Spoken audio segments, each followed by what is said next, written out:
Keyin gaplashadigan narsamiz somatic hypermutation haqida gaplashamiz. Immunoglobulin genlari, ya'ni ana shu VDJ genlaridan bizda immunoglobulin molekullar sintezlanadi dedik. Aynan shu genlarning mutatsiyasi somatic hypermutation deb ataladi. O'zi bu genlar immunoglobulin molekulalarini Fab qismini sintezlashga javobgar hisoblanadi. Ya'ni o'sha fragment antigen binding qismini sintezlashga asosan shu genlar javobgar bo'ladi va bu genlar hisobiga sintezlangan immunoglobulin molekullari, ya'ni qisqa qilib aytaylik, ana shu Fab qismi barcha immunoglobulin molekullarida har xil bo'ladi. Lekin FC qismi bo'lsa hamma immunoglobulin molekullarida bir xil bo'ladi. Ular o'zgarishsiz bo'ladi. Asosan o'zgaruvchan qismi, ya'ni farq qiladigan qismi immunoglobulin molekullarida Fab qismi hisoblanadi. Endi shu immunoglobulin molekullarini, ya'ni Fab qismini sintezga javobgar bo'lgan genlarning mutatsiyasi somatic hypermutation deb ataladi.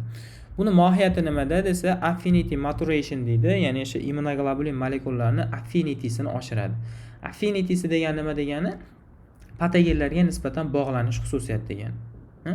Ya'ni shu somatic hypermutatsiyaga uchragan genlardan sintezlangan immunoglobulin molekulalari Fab qismi orqali patogenlarga nisbatan kuchliroq bog'lanadi. Somatic hypermutatsiyaning mohiyati nima ekan? Patogenlarga nisbatan immunoglobulin molekullarini kuchli bog'lanishini ta'minlashga asoslangan ekan. Bu yerda ko'rib turibmiz, mana B hujayralari turli xil darajada bo'linib ko'payib proliferatsiyalashyapti. Mana ba'zi bir B hujayralardan somatic hypermutatsiyaga uchragan ana shu VDJ genlari, undan sintezlangan BC retseptorlari yoki immunoglobulin D molekullari patogenlarga nisbatan mana kuchli bog'lanyapti, strong deyapti.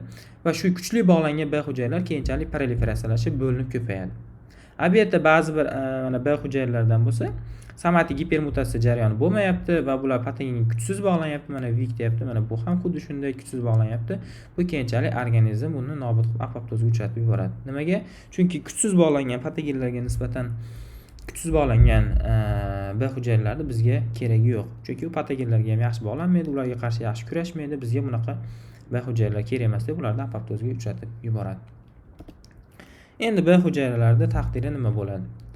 B hujayralar aktivlangandan keyin plazma hujayralarga aylanadi, ya'ni plazmatsit hujayralarga aylanadi. Bu plazmatsit hujayralari ana shu patogenlarga nisbatan spesifik immunoglobulin molekullarini sintezlashga javobgar hisoblanadi va xotira hujayralarini hosil qiladi. Ko'proq T hujayraga bog'liq holatda aktivlanganda xotira hujayrasini hosil qiladi dedik. Plazma hujayralari aktivlangandan keyin suyak ko'migiga yoki taloqqa boradi. U yerda ana shu patogenlarga nisbatan yoki umuman boshqa joylarda ham patogenlarga nisbatan sekundiga minglab antitanalar sintezlaydi va bu antitanalar ana shu antigenlarga mos bo'ladi va ularni tezda ya'ni aktivligini yo'qotib, nobud qilib, organizmdan eliminatsiyasini ta'minlab beradi. Bir necha kundan keyin ana shu patogenlarga qarshi kurashgan plazma hujayralar nobud bo'ladi, lekin xotira hujayralari saqlanib qoladi. Xotira hujayralari 1 yilgacha, ba'zilari bo'lsa umrbod saqlanib qolishi ham mumkin dedik. Xotira hujayrasi faqat T hujayraga bog'liq holatda aktivlashganda hosil bo'ladi deb biz buni gaplashdik. Endi B cell development timeline deyapti. Ya'ni B hujayralar rivojlanishini diagrammadagi ko'rinishini ko'rib chiqamiz.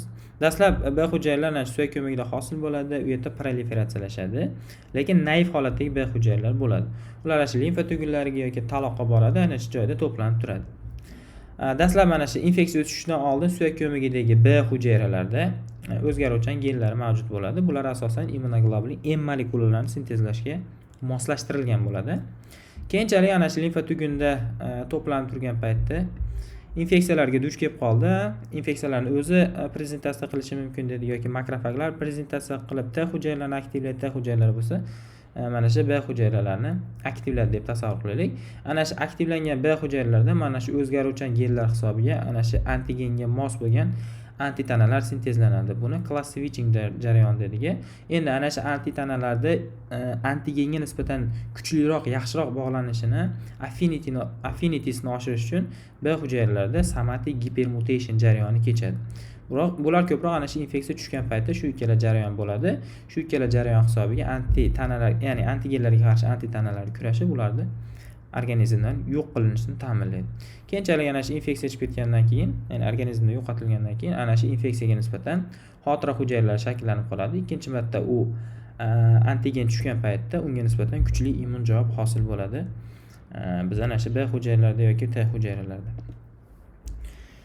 Endi bu yerda B cell memory deyapmiz, ya'ni B hujayraning xotirasi. Tasavvur qilamiz, mana birinchi marta antigen organizmga ta'sir qilyapti, ya'ni organizmga tushyapti. Tushgan paytda taxminan mana bu yerda 2 kun o'tgandan keyin ana o'sha antigenga birinchi marta tushgan antigenga nisbatan immunoglobulin M molekulyalari sintezlaydi. Bu nospetsifik bo'ladi. Shu immunoglobulin M molekulyalariga qarshi nima qilib turadi? Kurashib turadi. Keyinchalik taxminan 1 hafta 10 kun o'tgandan keyin mana aynan shu antigenga mos bo'lgan immunoglobulin J molekulyalari sintezlanyapti. Endi boshqasi bo'lishi ham mumkin. Aslida mana misol example sifatida immunoglobulin J molekulyalari sintezlanyapti. Mana bularning miqdori sekin oshib boryapti. M molekulyalari bo'lsa kamayib boryapti. Asosan immunoglobulin J molekulyalari dominantlik qilyapti. Va bu immunoglobulin J molekulyalari antigenlarga qarshi kurashib, ularni organizmdan yo'qotilishini ta'minlaydi. Endi ikkinchi marta tushganda nima bo'ladi? Mana ikkinchi marta ana shu antigen ta'sir qilyapti. Ta'sir qilgan paytda bunda ham dastlab mana immunoglobulin M molekulyalari sintezlanadi, lekin immunoglobulin J molekulyalari juda ko'p sintezlanadi va juda kuchli immun javob hosil bo'ladi. Nimaga? Chunki u antigen tanib olganligi uchun unga nisbatan spetsifik bo'lgan immunoglobulin J molekulyalarini ko'p hosil qiladi va organizmdan tezroq chiqib ketishini ta'minlaydi. Mana bu yerga ham yozyapmiz. Birinchi javobi, ya'ni antigenga nisbatan ya'ni B hujayralari birinchi javob sekinroq bo'ladi, kuchsizroq bo'ladi. Ikkinchi marta ta'sir qilgan paytda bo'lsa tezroq bo'ladi, kuchliroq immun javob hosil qiladi deyapmiz. Endi vaksinalar haqida gaplashamiz sizlar bilan. Vaksinalar haqiqiy, ya'ni bu vaksinalarni qo'llashdan bizda mohiyat nima? Ya'ni nimaga biz vaksinalarni qo'llaymiz? Haqiqiy infeksiyani organizmga tushishidan oldin, ya'ni haqiqiy infeksiyalarsiz T va B hujayralarida immun javob hosil qilish, ana shu nimalarga infeksiyalarga nisbatan xotira hujayralarini hosil qilishga asoslangan bo'ladi. Ya'ni mana bu yerda ham aytyapmiz, immun xotirasini hosil qilishga asoslangan holatda infeksiyalardan himoyalanish deb aytyapmiz shu vaksinalar orqali. Vaksinalar turlari bo'lishi mumkin, yashovchanligi zaiflashtirilgan vaksinalar bo'lishi mumkin yoki o'ldirilgan lekin antigenligi saqlangan vaksinalar bo'lishi mumkin yoki ana shu infeksiyalarni oral yoki intramuskulyar yuborish yo'li orqali biz organizmimizda xotira hujayralarini shakllantirib olamiz ana shu infeksiyalarga nisbatan. Ko'rib chiqamiz har birini. Yashovchanligi zaiflashtirilgan infeksiyalar, ya'ni patogenlarning virulentligi kamaytirilgan bo'ladi. Virulentlikni gaplashdik, organizmda kasallik keltirib chiqara oladigan, ya'ni kasallik keltirib chiqara olish qobiliyatini virulentligi deydiga. Aynan shu kasallik keltirib chiqarishini infeksiyalarni zaiflashtiramiz, kuchsizlashtiramiz, o'zgartiramiz va organizmga yuboramiz. Yuborganimizda bizda hujayraviy immunitetni zaiflashtirilgan, lekin hujayraviy immunitetni kuchli stimullaydi bular. Lekin bitta risk tomoni bor, ya'ni xavfli tomoni bor. Immuniteti past insonlarda, ya'ni immunocompromised insonlarda zaiflashtirilgan bo'lsa ham, ya'ni kuchli, ya'ni kasallik keltirib chiqarishi mumkin. Chunki bularning immuniteti past, kuchsiz bo'lgan, zaiflashtirilgan nimalarga nisbatan mana infeksiyalarga nisbatan ham kurasha olmaydi va bu infeksiyalar ana shu immuniteti past insonlarda kasallik keltirib chiqarib qo'yishi mumkin. Misol uchun, shu AIDS kasalligiga chalingan odamlarda, ya'ni HIV virusi bilan chalingan insonlarda immuniteti past bo'ladi. Shularda zaiflashtirilgan vaksinalar kasallik keltirib chiqarib qo'yishi mumkin. Endi keyingisi o'ldirilgan vaksinalar.